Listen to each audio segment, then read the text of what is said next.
প্রতিদিন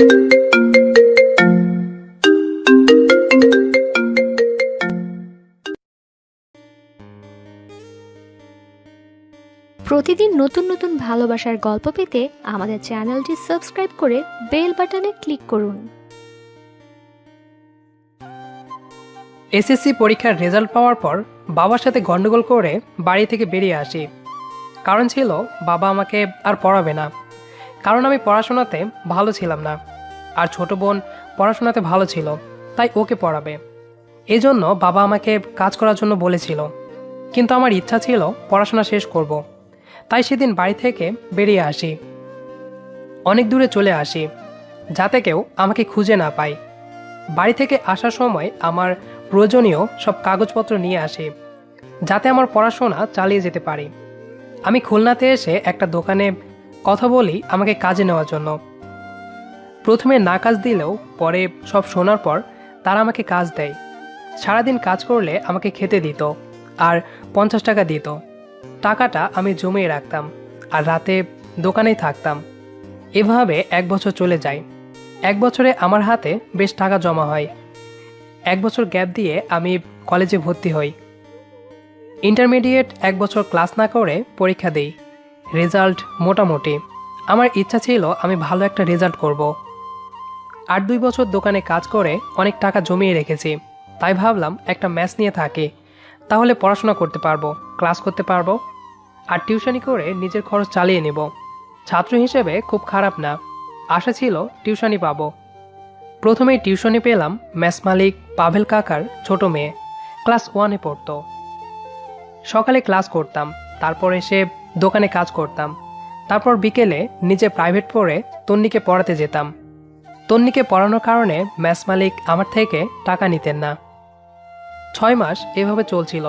তারপর আরও কয়েকটা টিউশনি করাতাম যাতে আরও কিছু টাকা জমাতে পারি। এভাবেই অতিবাহিত হয়ে গেল 2 বছর। এখন আমি মোটামুটি বেশ সচ্ছল, বেশ কিছু টাকা জমিয়ে ফেলেছি। পড়াশোনা শেষ হলে নিজে একটা ব্যবসা শুরু করব। বাড়িতে ফিরে যাব না। খুব মনে পড়ে মা আর বোনের কথা, কিন্তু পাষাণ্ড বাবার কথা মনে হলে আর যেতে ইচ্ছে করে না। আজ তন্নি রেজাল্ট দিবে, তাই ওকে নিয়ে রেজাল্ট দেখতে গেলাম। রেজাল্ট দেখে কাঁদা শুরু করলো তন্নি। 1 মার্ক কম পাওয়ার জন্য রোল 2 হয়েছে। তবে সে কাঁদছে অন্য কারণে। পরীক্ষার সময় বলেছিলাম 1 রোল করতে পারলে 1 বক্স চকলেট কিনে দেব। তন্নিকে নিয়ে একটা বেঞ্চে বসলাম। কাঁদে না সোনা, এরপর থেকে আরো ভালো করে পড়বে, তাহলে তুমি প্রথম হবে। তাহলে আমাকে 1 বক্স চকলেট দিতে হবে। এখন আমাকে চকলেট দিবে না? কিভাবে দিব? তুমি তো 1 রোল করতে পারোনি। আবার কান্না শুরু করে দিল। আমি বললাম চকলেট কিনে দিব, তবুও সে থামে না। হঠাৎ ব্যাগ নিয়ে একটা মেয়ে এসে তন্নিকে কোলে তুলে নিল, সাথে আমাকেও ঝাড়ি দিল। এই ছেলে, কে আপনি? আমার মনিকে কাঁদাচ্ছেন কেন? বুনু, আমার রোল 2 হয়েছে বলে দাদা চকলেট কিনে দিবে না বলেছে। তুমি 2 রোল করেছো? আমি তোমাকে চকলেট কিনে দেব। না, দাদাকে চকলেট কিনে দিতে বলো। তুমি চিনো ওনাকে? দাদা আমাকে পড়া দেখিয়ে দেয়। তুমি কার সাথে এসেছো বনু? দাদার সাথে। বাবা মা কেউ আসেনি? না। আচ্ছা চলো বাড়িতে যাই। আগে আমাকে চকলেট কিনে দিতে হবে। ওই মিয়া, দাঁড়িয়ে কি করছেন? যান, বনুর জন্য চকলেট কিনে আনুন। মেয়েটার ধমক শুনে আমি 1 বক্স চকলেট নিয়ে আসলাম। চকলেট পেয়ে তন্নি খুব খুশি। ব্যাগটা নিয়ে আসুন। মেয়েটা তন্নিকে কোলে নিয়ে বাড়ির দিকে রওনা হলো। আমিও পিছে পিছে ব্যাগ নিয়ে রওনা হলাম। তন্নিদের বাসায় পৌঁছে ব্যাগটা রাখলাম। তন্নির মার্কশিট কাকিমার হাতে দিয়ে চলে আসলাম। এখন শুধু নিজের পড়াশোনা করছি আর বিকেলে দোকানদারি করছি। টিউশনি শুরু করব কিছুদিন পর থেকে। 15 দিন পর কাকিমা আমাকে ফোন করলো। তানভীর, কোথায় তুমি? কাকিমা, আমি তো মেসে আছি। কতদিন হয়ে গেল বাসাতে আসো না? আসলে মেস থেকে বের হওয়া হয় না।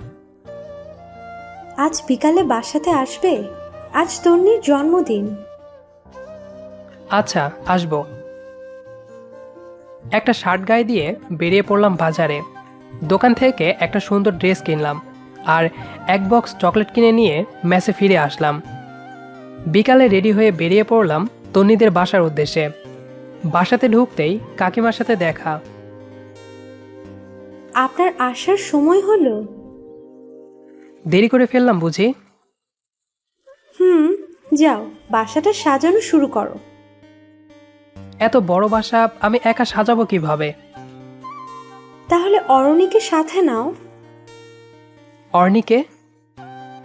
সেদিন যার ব্যাগ টেনে নিয়ে আসলে। ওহ, ওনাকে তো আমি চিনি না। অরণি হলো তন্নির কাকাতো বোন। দাঁড়াও, আমি ওকে ডাক দেই। অরণি, এই অরণি, হ্যাঁ কাকি, এইদিকে আয়। বলো কি হয়েছে? তুই চয়নের সাথে বাসাটা সাজানো শুরু কর। বলেই কাকিমা চলে গেল। আমি ভাবছি একটা অপরিচিত মেয়ের সাথে এই বাসা সাজাবো। এমনিতেই মেয়েদের সাথে কথা বলতে গেলে আমার জড়তা কাজ করে। এই ছেলে, কি ভাবছেন?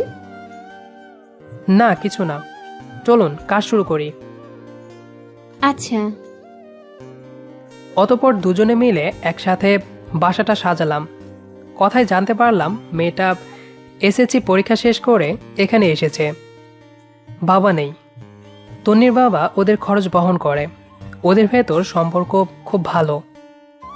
বিকালে তন্নিদের কিছু আত্মীয় স্বজন আসলো। সবাই আমার অপরিচিত, তাই চুপচাপ দাঁড়িয়ে আছি।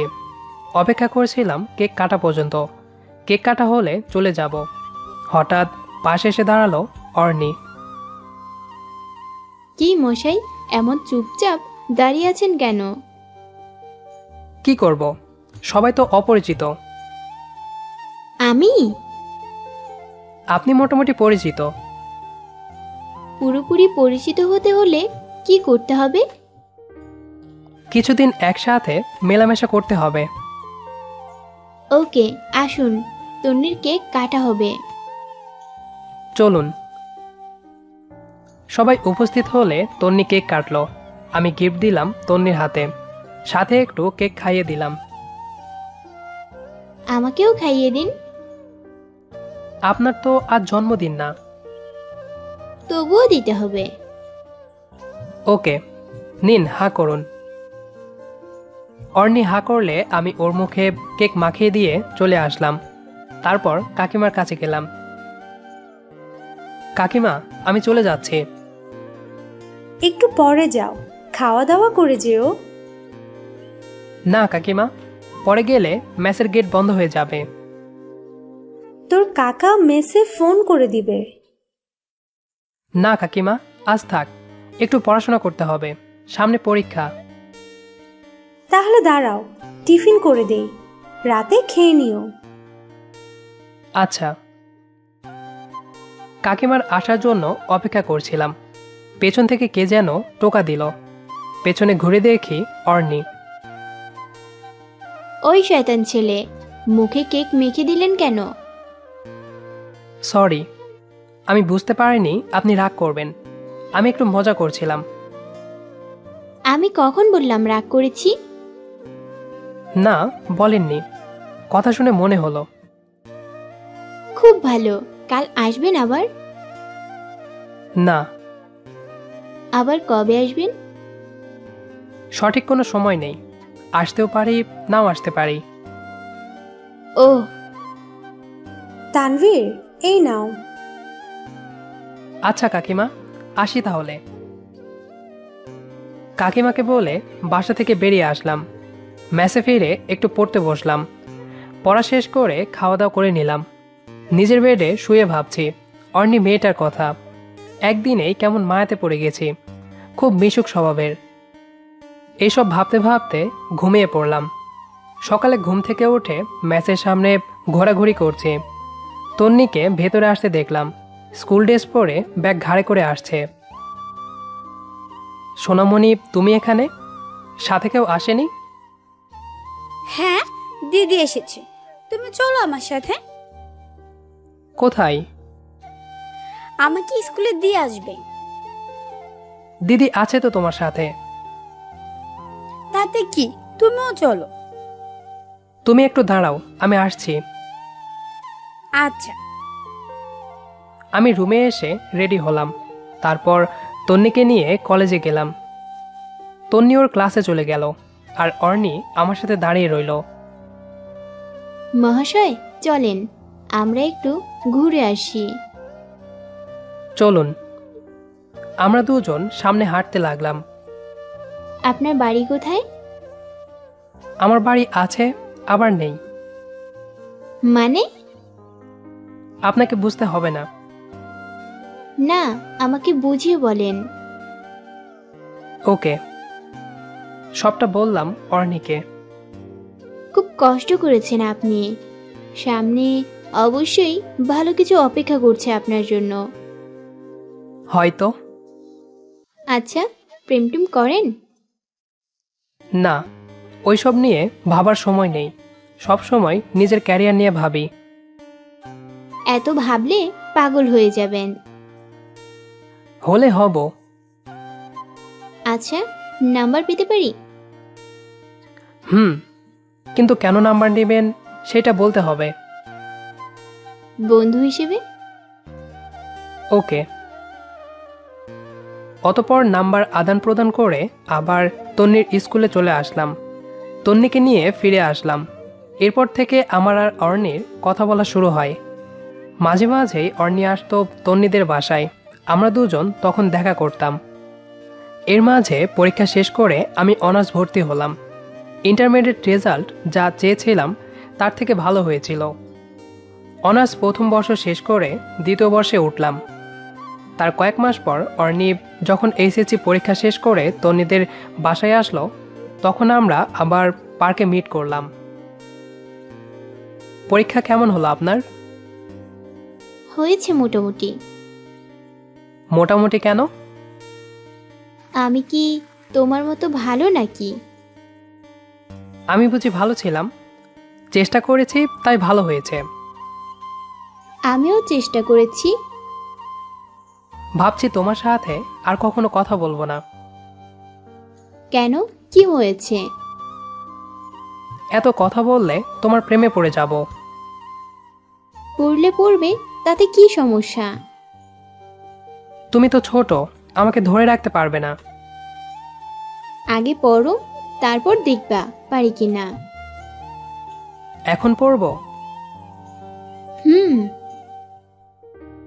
অর্নির পাশ থেকে উঠে ওর সামনে হাঁটু গেড়ে বসলাম। তারপর ওর পা আমার হাঁটুর উপর রেখে পায়েল পরিয়ে দিলাম। অনেক আগে থেকেই এসব ভেবে রেখেছিলাম।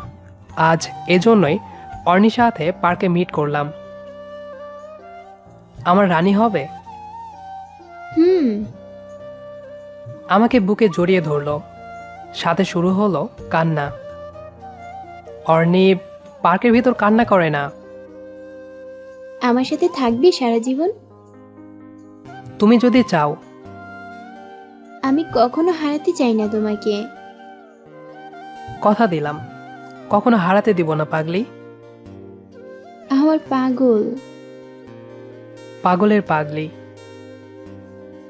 শুরু হলো আমাদের প্রেম কাহিনী। কথা বলা, মাঝে মাঝে দেখা করা, এভাবেই চলছিল। কোনো রকম সমস্যা ছিল না আমার লাইফে।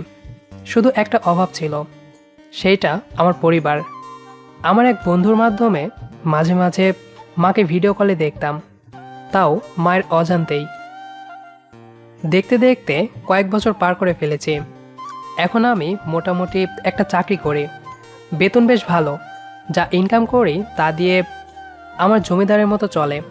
তাছাড়া বাড়ি থেকে আসার পর বেশ টাকা নিজের নামে ব্যাংকে জমা রেখেছি। অর্নির সাথে রিলেশন বেশ ভালোই চলছে। মেয়েটা খুব ভালো বুঝে আমাকে। ওর থেকে বেশ ভালো আত্মবিশ্বাস পাই। আমার আর অর্নির রিলেশন ওর মা এবং কাকা সবাই জানে। এতে তাদের কোনো আপত্তি নেই। আজ দীর্ঘ 8 বছর পর গ্রামে যাচ্ছি। অর্নি আমার বাইকের পেছনে বসে আছে।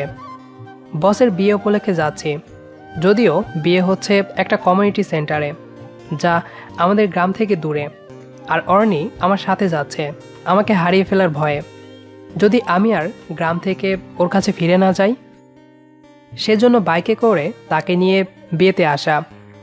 কমিউনিটি সেন্টারে ঢুকতেই অবাক হলাম, কারণ স্টেজে বাবা মা এবং আমার পরিবারের সবাই আছে।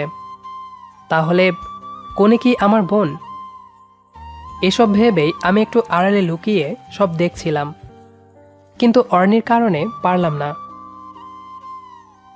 ওই চলো বউ দেখে আসি। পরে দেখব। না, চলো তো। অর্নি আমাকে টানতে টানতে স্টেজের সামনে নিয়ে আসলো। প্রথমেই মায়ের চোখে পড়লাম। পুরোপুরি চিনতে না পারলেও কিছুটা আন্দাজ করতে পেরেছে, এজন্য হয়তো আমার দিকে তাকিয়ে রয়েছে। অর্নি আমার বোন চয়নিকার সাথে কথা বলতে ব্যস্ত। আমি চুপচাপ দাঁড়িয়ে আছি। আমি এখান থেকে চলে যাওয়ার জন্য অর্নিকে ডাক দিলাম। অর্নি, এদিকে আসো। আসছি, দাঁড়াও। আমার কথা শুনে বোন এবার আমার দিকে তাকালো। মা আমার কাছে আসলো। আমি চুপচাপ দাঁড়িয়ে রইলাম। এখনো মায়ের সাথে কথা বলবি না? এবার আর পারলাম না। মাকে জড়িয়ে ধরে কেঁদে ফেললাম। বোনে এসে আমাকে জড়িয়ে ধরে কেঁদে ফেলল। উপস্থিত সবাই একটু জিজ্ঞাসা দৃষ্টিতে তাকিয়ে আছে। বাবা সবাইকে বললেন যে আমি তার ছেলে। আমাকে বুকে জড়িয়ে ধরল। আমার পাশে একটু ভয়ার্থ দৃষ্টিতে তাকিয়ে আছে অর্নি। অর্নি, এখানে আসো। হুম। মেয়েটা কে রে? মা, আমরা একে অপরকে ভালোবাসি। তাই? তাহলে তো তোদের বিয়ের ব্যবস্থা করতে হয়। এই যে মা, আমার কাছে আসো। জি। আমার ছেলেটাকে ভালোবাসো? অর্নি লজ্জায় মুখ নামিয়ে নিল। লজ্জা পেতে হবে না, এইবার আমার ছেলেটার বিয়েটাও দিতে হবে। অর্নি আমার দিকে তাকিয়ে চোখ টিপ দিল। অতঃপর আমি সবকিছু ফিরে পেলাম।